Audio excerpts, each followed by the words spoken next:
At Clinks, we welcome and look forward to the new reunified probation service launching on the 26th of June. With their long history of providing crucial specialist and local support to help people in contact with the criminal justice system turn their lives around, it's time the voluntary sector organisations we promote and represent were truly recognised as valued partners in the delivery of probation services. We're pleased that government has recognised the knowledge and expertise in our sector, which has emerged as the main partner in the delivery of day one rehabilitation and resettlement services. After our campaigning to remove barriers for the sector, the majority of delivery partners for these services will be voluntary sector organisations, and approximately 2/3 of the total contract value has gone to the voluntary sector. This is a significant and positive change from the existing model. Our TRACK-TR research found that currently the voluntary sector is underrepresented, under pressure and under-resourced. Still, many organisations will again be shut out or given a backseat in the new model. Those that have been awarded day one contracts to deliver rehabilitation and resettlement services are limited to a small number and proportion of the mainly larger organisations in our sector. There are only 23 voluntary sector lead providers.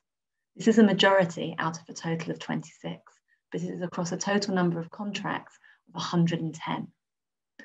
There are no Welsh organisations leading delivery in Wales and a limited number of small and local organisations in supply chains, a limited number of those led by and focused on racially minoritised people and those based in Wales. Clinks supports, promotes and represents the voluntary sector working in criminal justice. Currently, that's over 1,700 organisations working across England and Wales. Those organisations range from large multi-million pound charities with thousands of staff to small volunteer-led groups. Some have both paid staff teams and volunteers and serve large areas, including the UK and beyond, but the majority work in a smaller local area.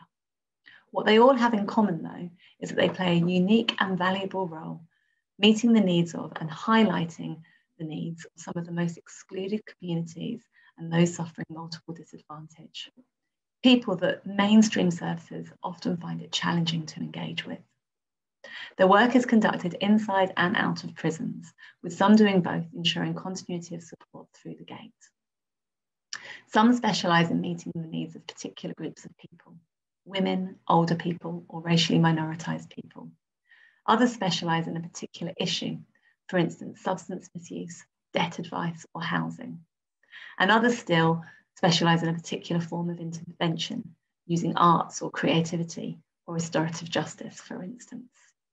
This vibrancy means organisations have expertise, knowledge, and experience that make them crucial partners in the design as well as the delivery of services. The challenge into the future for probation services is to take advantage of the opportunity to engage and work in partnership with and commission these organisations to ensure that people under probation supervision can access the broad range and diversity of services offered by the voluntary sector. To do this, we need to see a reduction in the complexity of the commissioning process, which presented significant barriers to organisations and meant that many were unable to get involved for day one.